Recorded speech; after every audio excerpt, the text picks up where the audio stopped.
Salut, j'espère que vous allez bien. Cette semaine, je vous montre le bouturage de filia, le matériel à avoir avant de se lancer et les précautions à prendre. Et pour cette fin d'année, découvrez le nouveau générique de la chaîne. Allez, c'est parti!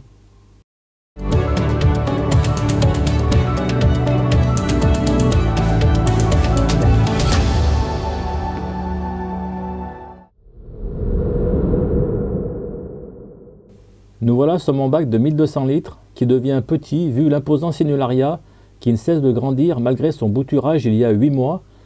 J'ai même l'impression que depuis il grandit plus vite. J'avais plusieurs têtes de filia qui étaient ici, mais j'ai été obligé de les enlever pour les mettre plus bas. Du coup, elles sont restées sur le sable, ce qui n'est pas propice à un bon développement. Je vais donc les diviser et les placer sur des supports afin que toutes les têtes soient bien exposées à la lumière et au brassage.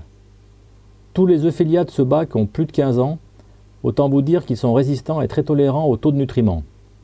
Première étape, on va à la pêche, on place les têtes dans un seau avec l'eau du bac.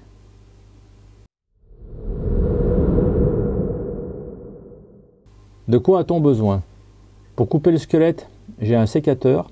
Il existe aussi des pinces spéciales qui ont l'avantage de ne pas cisailler entièrement, ce qui évite le risque d'écrasement du squelette. Il nous faut aussi des frags, enfin des supports qui vont accueillir la bouture. J'ai choisi des frag rock de chez Aquaforest, car ils sont lourds et plats. Je ne vais pas les mettre sur une grille, donc pas besoin d'ergot. Et lourds, car j'ai un labre qui est costaud et qui retourne un peu les pierres, donc je me méfie. Pour coller, j'utilise un pistolet à colle chaude. On trouve ça dans tous les magasins de bricolage. J'avais pas de bâton de colle couleur transparent. Je vais prendre des jaunes, mais au final, ça ne change pas grand-chose. Bon, ça y est, on est prêt. On examine chaque tête pour déterminer où il est plus judicieux de couper en fonction du nombre de têtes que l'on veut garder sur un frag.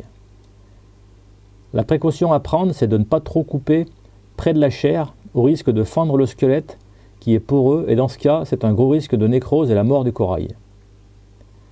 Si le pied est gros, on coupe dans l'eau pour amortir la vibration.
Ces supports sont pratiques car ils ont un logement que je peux remplir de colle.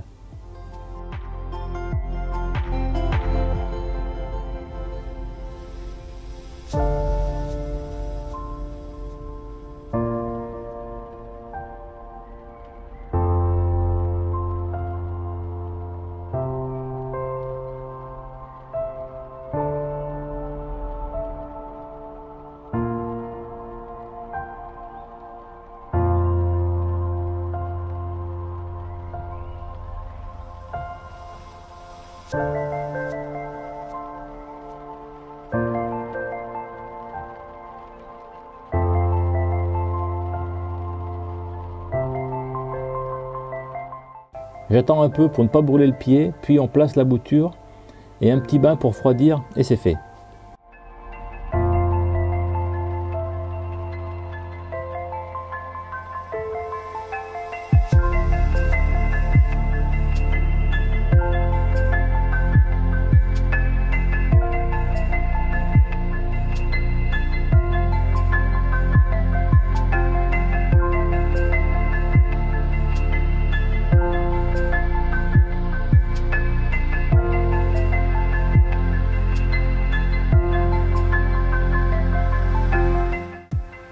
Si vous souhaitez acheter le sécateur, la pince, le pistolet, je vous mets des liens affiliés en description.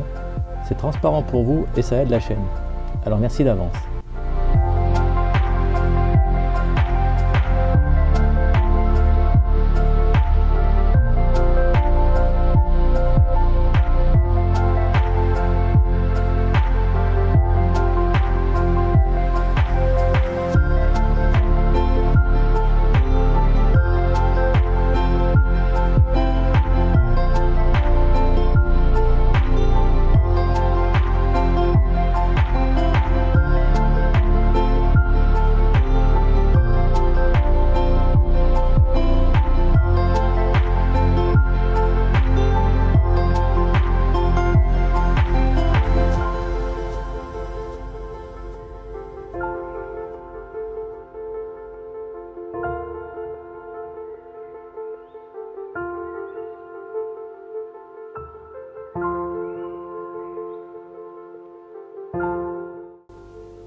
Je replace les boutures dans le bac.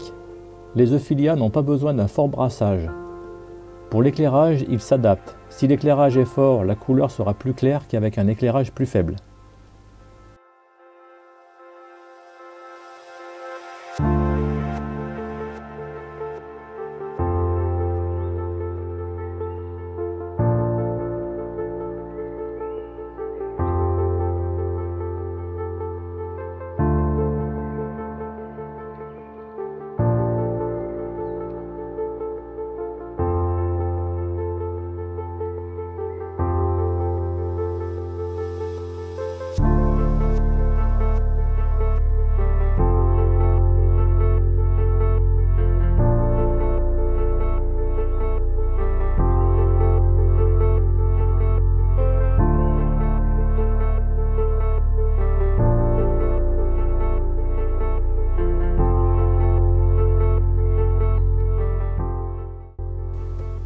Si vous êtes dans le coin, j'échange ces boutures contre d'autres types d'Ophilia comme les Ancora ou les Paradivisa, ou bien contre des Ancastrea ou des Colastrea.